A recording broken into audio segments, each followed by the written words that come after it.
আসুন।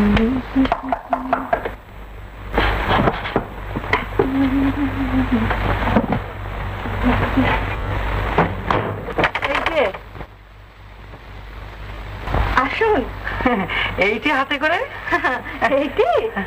এইটি তোমাকে শায়েস্তা করার জন্য। রাজনাথ বাবুকে আমার ঠিকানা জানিয়েছে কে? আমি ছাড়া আর দ্বিতীয় প্রাণী কে আছে যে তোমার অজ্ঞাতবাসের খবর জানতো? তোমার ওসব ফাইজলামি রাখো। কেন জানিয়েছো তুমি আমার ঠিকানা? কি মুশকিল, ভদ্রলোক এমন করে চাইলো, মনে হলো ভাড়া না পেলে উপোস করে মারা যাবে, তাই বলে দিল। আচ্ছা, আমি আজই সব দেবুদাকে সব কথা জানিয়ে দেবো। কি হবে? দেবুদা আনন্দে শিষ্যের পিঠ চাপড়ে দেবে। দেবে খন?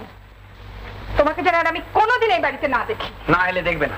না এলে দেখবে না। কেন জানিয়েছো তুমি আমার সব কথা? কি মুশকিল, না জানালে ও আমার নামে আদালতে নালিশ করতো।